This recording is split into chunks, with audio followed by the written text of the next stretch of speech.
Hi ചങ്ങന്മാർ, അപ്പോൾ ഇന്ന് ഞാനൊരു അടിപൊളി മട്ടൻ മസാലയാണ് ഉണ്ടാക്കാൻ പോകുന്നത്. അപ്പോൾ അതിനുവേണ്ടി ഞാനൊരു കുക്കർ അടുപ്പത്ത് വെച്ചിട്ടുണ്ട്. ഇതാ കുക്കർ ചൂടായി കഴിഞ്ഞാൽ നമ്മളിലേക്ക് വെളിച്ചെണ്ണ ഒഴിച്ച് കൊടുത്തിട്ട് 2 മീഡിയം വലിപ്പമുള്ള സവാള ചെറുതായിട്ട് എരിഞ്ഞ് അതിലേക്ക് ഇട്ട് കൊടുക്കുന്നുണ്ട്.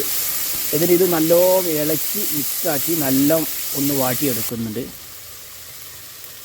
ആ സവാള ഒന്ന് വാടിക്കഴിഞ്ഞാൽ അതിലേക്ക് ഇഞ്ചിയും വെളുത്തുള്ളിൻ്റെ പേസ്റ്റ് ഇട്ട് കൊടുക്കുക. അതൊന്ന് ഇളക്കി ഒന്ന് മിക്സാക്കിയതിന് ശേഷം പിന്നെ അതിലേക്ക് തക്കാളി അരിഞ്ഞിട്ട് കൊടുക്കുന്നുണ്ട്. ഒരു മീഡിയം വലിപ്പമുള്ള 2 തക്കാളി എടുത്തിട്ടുണ്ട്. ഇനി ഇതിലേക്ക് ഒരു 4 പച്ചമുളക് ചെറുതായി അരിഞ്ഞത് ഇട്ട് കൊടുക്കുന്നുണ്ട്. ഇനി ഇത് മൂടി വെച്ച് 1 മിനിറ്റ് 2 മിനിറ്റ് നേരം നന്നായി വേവിച്ചെടുക്കുക. ഇനി ഇതിലേക്ക് 1 സ്പൂണ് മല്ലിപ്പൊടി ഇട്ട് കൊടുക്കുന്നുണ്ട്. അതുപോലെ തന്നെ ഒരു 1/2 സ്പൂണ് മുളക് പൊടി, ഒരു 1/4 സ്പൂണ് വലിയ ജീരകപ്പൊടി, അതുപോലെ തന്നെ ഒരു 1/2 സ്പൂണ് മഞ്ഞൾ പൊടി, ഒരു 3/4 സ്പൂണ് കുരുമുളക് പൊടി ഇട്ട് കൊടുക്കുന്നുണ്ട്. ഒരു 1/4 സ്പൂണ് ഗരം മസാലയും ചേർത്ത് കൊടുക്കുന്നുണ്ട്. എന്നിട്ട് ഇത് നല്ലവണ്ണം ഇളക്കി മിക്സാക്കി കുറച്ച് നേരം മൂടി വെച്ച് വേവിക്കുക. ഓക്കെ, മസാലകളൊക്കെ വെന്തിട്ടുണ്ട്. ഇനി ഇതിലേക്ക് നമ്മൾ 1/2 കിലോ കേകി വൃത്തിയാക്കി വെച്ച മട്ടൻ ചേർത്ത് കൊടുക്കുന്നുണ്ട്. മട്ടൻ എല്ലോട് കൂടി എടുക്കുന്നതാണ് കേട്ടോ, അതാകുമ്പോൾ കുറച്ച് ടേസ്റ്റ് ഉണ്ടാവും. എന്നിട്ട് ഇതിലേക്ക് മസാല ഇട്ട് നല്ല ഇളക്കി മിക്സാക്കി എടുക്കുക.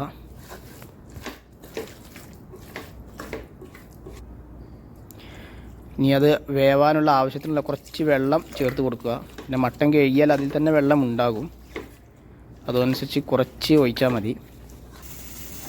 ഇനി നമുക്ക് ഒരു 5-6 വിസിൽ അടിക്കുന്നത് വരെ ഇതൊന്ന് കുക്കറിലിട്ട് വേവിച്ചെടുക്കുക.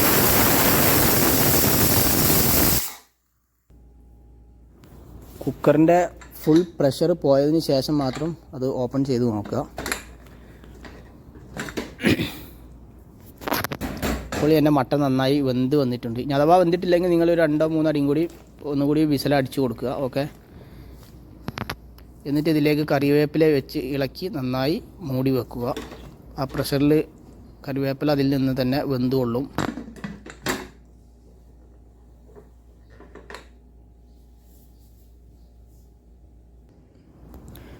ഇനി നമുക്ക് ഇതേപോലെ ഒരു പാൻ അടുപ്പത്ത് വെച്ച് അതിലേക്ക് ഒരു ബട്ടറിൻ്റെ പീസ് ഇട്ട് കൊടുക്കുന്നുണ്ട്. ഇനി അതിലേക്ക് ഒരു 1/4 സ്പൂണ് ഉലുവ അതിലിട്ടൊന്ന് പൊട്ടിച്ച് നമ്മുടെ കറിയിലേക്ക് ചേർത്ത് കൊടുക്കുന്നുണ്ട്.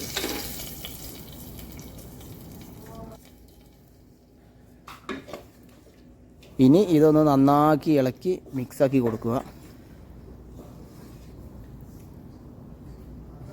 ഇനി നമുക്ക് ഒരു ബൗളിലേക്ക് ഇത് സെർവ് ചെയ്യാം.